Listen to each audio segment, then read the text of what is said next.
तर घेऊन जायचंय जाताना. मग रात्री येताना म्हणलं होम थिएटर पण घ्यायचंय. जुन्या शाळेचा अनुभव होता, खूप फायदा होतो लेकरांना. सोनीच्या शोरूमला गेलो, म्हणलं जरा चांगलं घेऊया. तिथे गेलो तर 4.0चं होम थिएटर होतं. 10,500 रुपये किंमत त्याची. आणि त्यांनी आता दुकानदार आहे शेवटी, ते जाहिरात करायची, त्यांना विकायचं आहे. त्यांनी म्हणले सर ह्याचा एकदा आवाज ऐकून बघा म्हणलं. 5.1चं होम थिएटर होतं. त्याचा आवाज लयच भारी आला ना. आणि म्हणलं हेच घ्यावं गड्या म्हणलं.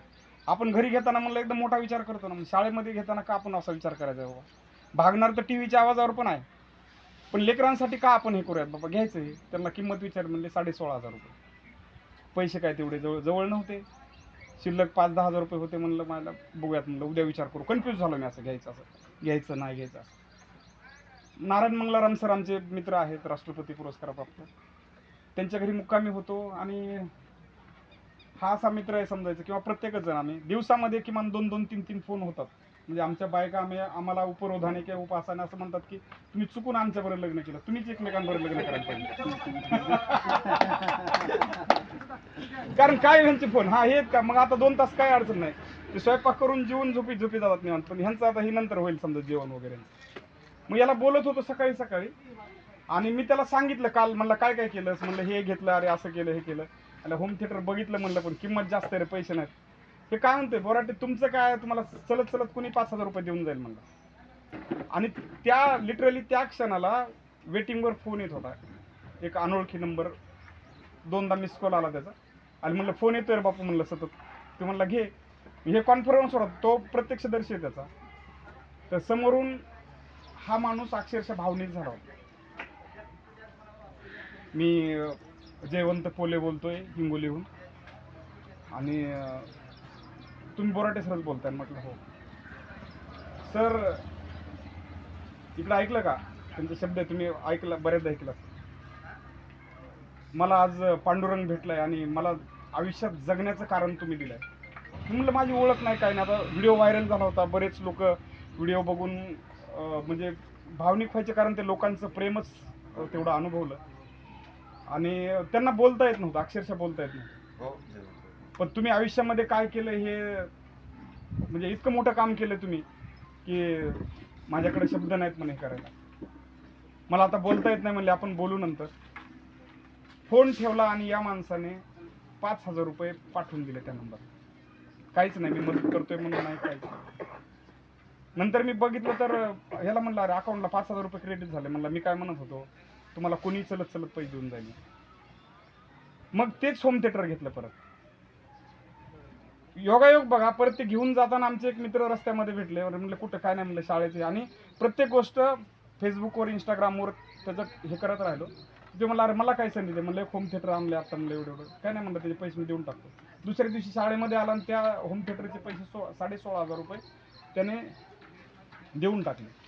2-3 दिवसानंतर परत सरांचा फोन आला.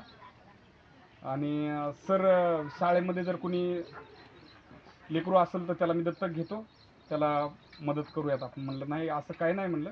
आणि कुणी एका लेकराला दत्तक घेण्यापेक्षा आपण शाळेसाठी, म्हणले काहीच हरकत नाही. 3 वर्ष झालं या घटनेला. मला 1 तारीख या माणसाच्या मेसेजने कळलं. सकाळी 7 वाजता 1 तारखेच्या अकाउंटला 1,000 रुपये क्रेडिट होतं. कुठे हा विचार करा ना. माझ्या लेकरांनी जरी एखादी गोष्ट मागितली तरी आपण म्हणतो नाही, बघू, करू, नंतर जाऊ दे, हे करू दे. आज घराचं एवढं लोन आहे समजायचं. या सगळ्या गोष्टी करताना 1 तारीख हा माणूस चुकू देत नाही. माझ्या पत्नीला सांगितलंय, माझ्या पोराला सांगितलंय, माझे सगळ्यांना सांगितलं की जोपर्यंत माझ्या जीवात जीव आहे तोपर्यंत या माणसाला 1 तारखेला ही मदत गेलीच पाहिजे. जमीनच सरकली तुम्हाला सांगतो पायाखाली. एखादा माणूस, ज्या माणसाची भेट झालेली नाहीये, जो माणसाला आपण पाहिलेलं नाहीये, तो काय आहे प्रत्यक्षात, कसा आहे, काहीच माहित नाहीये, पण तो जो विश्वास असतो ना एखाद्या माणसाने दाखवलेला, माझ्या मनामध्ये थोडं जरी पाप असेल, थोडं जरी विष असेल समजायचं, त्याला धुवून लावणारा विश्वास या माणसाला. करमदादा होता एकदा ह्याच्यावर, आणि त्यांची माफी मागून मी सांगतोय भावना की सर, जेव्हा कधी म्हणले माझं अवतार कार्य संपल आणि मला याची जायची वेळ येईल, मी करणला सांगून ठेवलंय माझ्या पोराला की शेवटच्या क्षणाला हा माणूस माझ्या सोबत पाहिजे, किंवा किमान मला आता मी संपणार आहे त्यावेळेस ह्या माणसाचा आवाज माझ्या कानावर पडायला पाहिजे.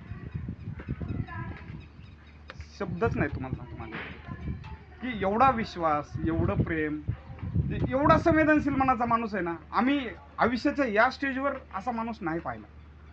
आम्ही सर्वजण समजायचं एक समान वयाच्या याच्यावर आहोत. आज 40मध्ये आहोत आम्ही सर्वजण. ते आज 60च्या आसपास आहेत समजायचं. पण त्या वयामध्ये त्यांची असणारी विचार प्रक्रिया, ते ज्या पद्धतीने विचार करतायत, कुणीही मदतीला आला तर सर मी काही करेल तिकडं, आणि माझ्याकडे येतं म्हणे ते, की बाबा एखाद्याच्या डिलिव्हरीला अडचण आहे, एखाद्याच्या म्हणजे मुलीला त्यावेळेस दवाखान्याची अडचण आहे, कुणाला लग्नामध्ये एखादी वस्तू कमी पडते आहे, हुंड्याची अडचण आहे, दवाखान्याची अडचण आहे, मेडिकल इमर्जन्सी आहे, अपघात आहे, कुठल्याही गोष्टी समोर आला तर आजपर्यंतही त्या माणसाने कोणाला विनमुख पाठवलेलं नाही.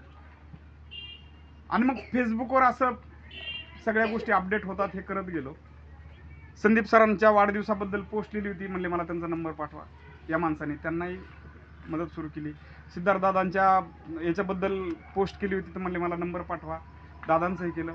माहीत नाही की हा माणूस कुठं कुठं मदत पाठवतो आणि काय करतो. गेल्या वर्षी करणदादाचा ज्यावेळेस निवड झाली, तर आम्ही म्हटलं जायचं आहे करणदादाचा सत्कार करण्यासाठी, जाऊया. आम्ही जिंतूरला आलो होतो.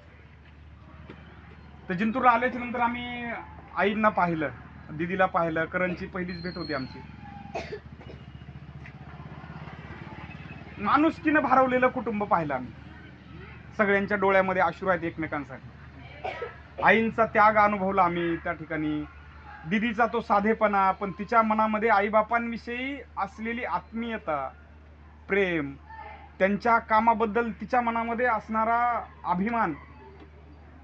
करण बोलताना त्याला बोलता आलं नाही की हे करायची, म्हणजे बऱ्याच गोष्टी अशा नसायच्या, कारण या माणसानं दुसऱ्याची कुटुंब उभा करण्याचं काम केलं. आणि ती जी माऊली आहे ती लेकरं घडवायचं काम करतो. की माझ्या लेकराला मला नाही नवीन ड्रेस घ्यायचा, तर नाही बाबू घेऊयात आपण. आणि करण म्हणे मला सतत सांगायचं की आम्ही एक दिवस साहेब होईल नाही. आणि तो दिवस उजाडला. मला सांगा की हा माणूस दुसऱ्याला उभा करतोय. की नियती असू द्या, तुम्ही निसर्ग म्हणा त्याला, तुम्ही देव म्हणा, परमेश्वर म्हणा, ईश्वर म्हणा, काय आहे, तो निश्चितपणे झोपलेला नाहीये. तो उभा राहतो आणि त्याने हे कुटुंब उभा केलं. आणि मी म्हणतो या माणसासारखाच फकीर त्यांचा चिरंजीव.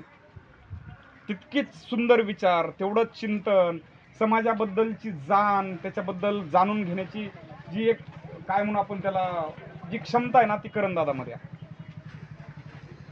म्हणजे बापाच्या पावलावर पाऊल ठेवून ते जे म्हणतो ना आपण की हा विचार पुढे घेऊन जायचा आहे, त्या विचाराचा पाईक करणदादा आहे. म्हणून हे कुटुंब आम्हाला आमच्या सर्वांच्या नातेवाईकांपेक्षा फार जवळच आहे. हक्काचं घर आहे आमच्यासाठी. आपुलकीची माणसं आहेत जी इथं भेटली, आणि आज त्यांचं हे कुटुंब पाहून खूप छान वाटतंय. खरं म्हणजे तुम्ही एवढे जण इथं आलेला आहात. रात्री सहज बोलताना आम्ही विषय निघला की उद्याच्याला म्हणजे किती लोकांचं, काय ना 1000-1200 लोक आहेत. अहो एखाद्याच्या लग्नाला येत नाही लोक, 200-400 लोक लय झाले. मौतीला लोकांच्या 50-100 लोक येत नाही.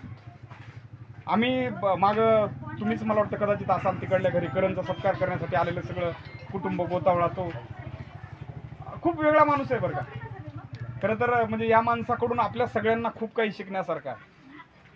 जयवंत दादा, आम्ही सर्वजण खूप प्रेम करतो तुमचं. तुम्ही आम्हाला जगायचं कसं हे शिकवताय, तुम्ही आम्हाला मार्ग दाखवताय. आणि राकेश दादा म्हणल्याप्रमाणे म्हणजे तुम्हाला असं तसूभरही असं आयुष्यामध्ये कधी वाटणार नाही की मी चुकीची माणसं आयुष्यामध्ये जोडली. त्या विचारांसाठी शेवटपर्यंत जगत राहूया. लव यू.